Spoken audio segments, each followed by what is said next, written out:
नमस्कार दोस्तों, स्वागत है आपका आज की मोटिवेशनल स्टोरी में। मेरा नाम है राजीव। ये है मोटिवेट विद राजीव कोचर। एक बार एक इंसान था जिसकी 70-75 हज़ार की नौकरी थी, पर वो अपनी नौकरी से खुश नहीं था। क्यों खुश नहीं था? जो उसके सर्टिफिकेट्स थे, जो उसकी पढ़ाई थी, जो भी उसने आज तक उसकी नॉलेज थी, उसके हिसाब से उसकी तनख्वाह कम थी। उसने कई बार अपनी कंपनी में अपने मैनेजर को, सेठ जी से बात भी करी कि मेरी तनख्वाह ज़्यादा होनी चाहिए, बट उन्होंने बोला नहीं, तुम्हारी 70-75 हज़ार के बीच में ठीक है तनख्वाह। लेकिन उसके हिसाब से उसकी तनख्वाह 1.5 लाख होनी चाहिए थी, जो कि उसको नहीं मिल रही थी। तो वैसे ही वो अपनी वाइफ के साथ छुट्टी वाले दिन घूमता हुआ, वाइफ किसी पंडित के बाबा जी के पास जा रही थी, तो वो वहाँ पे चला गया।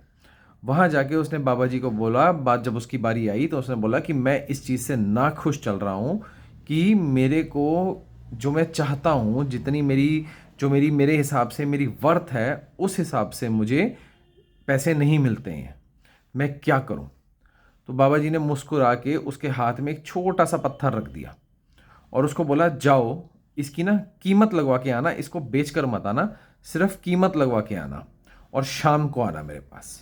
और हर जहाँ जहाँ तुम्हें लगता है, जहाँ जहाँ इसकी कीमत तुम लगवा सकते हो, वहाँ वहाँ इसकी कीमत लगवा कर आओ। तो वो आदमी निकल गया। निकलने के बाद में पहले वो उसको एक रेडी वाला दिखा जो कुछ अमरूद बेच रहा था। उसने ऐसी बात की, उसको तो नॉलेज थी नहीं इस चीज़ की क्या चीज़ है ये। उसने बोला, भैया इसकी क्या वैल्यू होगी?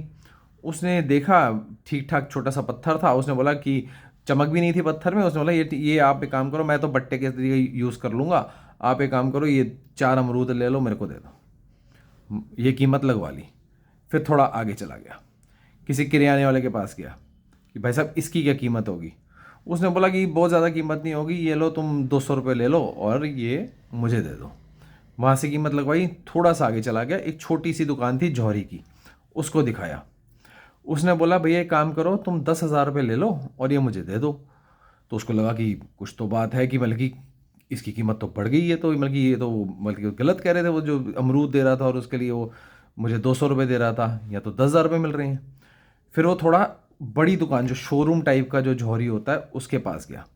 उसने बोला, भैया अभी के अभी तू 10 लाख रुपए ले ले और ये पत्थर मुझे दे दे। उसके होश हिल गए। ये क्या हुआ? एक चीज़ जो 4 अमरूद की वैल्यू रख रही थी, वो अब 10 लाख रुपए में बिक रही है। तो उसने बेचना तो उसको था ही नहीं, तो वो आगे चला गया। अब वो जो हीरा, जो कंपनी होती हैं, जो बड़ी बड़ी कंपनी जहाँ पे हीरे की पॉलिश होती है, उनके पास गया, उनको दिखाया। बोला, भैया ये देखना, इसमें ये इसकी क्या कीमत होगी? उन्होंने उसकी दिमाग हिला के रख दिया। उन्होंने बोला, भैया ये अनमोल है, इसकी कोई वैल्यू कोई फिक्स नहीं की जा सकती, ये इतना महंगा हीरा है, इसके लिए 10 करोड़ रुपए भी कम है इसके लिए। कहती कोई वैल्यू ही नहीं। मैं उसने मुंह से 10 करोड़ की वैल्यू, तो एक एग्जाम्पल दे दिया, कहता इसके लिए कोई वैल्यू ही नहीं है, ये अनमोल हीरा है ये। तो वो उसकी हैरान हो गई। वो वापस बाबा जी के पास आ गया। आकर उसने बोला कि आपने मुझे दिया था ऐसे ऐसे ऐसे, सबने इसकी ये सब बताई है। तो बाबा जी ने उसको यही बताया कि तुम ये देखो कि वैल्यू इसकी जो थी वो तो चली रही थी, वो है ही है, लेकिन जगह की वैल्यू सिद्ध हो रही है। ये किस जगह पे जाता है? अमरूद वाले के पास जाएगा तो वो उस हिसाब से उसको देखेगा, वो बनिए क्या जाएगा तो वो उस हिसाब से देखेगा, आगे जाएगा और उस हिसाब से, जब असली उसके पास पहुंचेगा तो उस हिसाब से। वो कहते हैं जहां तुम हो, तुम गलत जगह पर हो। तुम जो 75,000 रुपये ले रहे हो और तुम्हारी जो औकात है वो 1.5 लाख की है, तो तुम गलत जगह पे हो।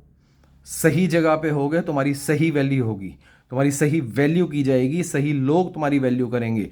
अगर तुम गलत जगह पे हो, तुम्हारी वैल्यू ज़ीरो हो जाएगी। अपनी ज़िंदगी में यही देखो, इससे हमें सीख मिलती है कि तुमको सही जगह पे रहना है। अगर तुम सही जगह पे नहीं हो, तुम कितने ही बड़े कारीगर हो, तुम कितने ही बड़े दिमागी आदमी हो, तुम कोई भी हो, तुम्हारी वैल्यू, अगर तुम अमरूद वाले के यहाँ रहोगे तो तुम्हारी वैल्यू अमरूद की ही रहेगी, वो हीरे की नहीं हो जाएगी। तो ये सीखो और इसको सीख के आगे बढ़ो। ध्यान रखना।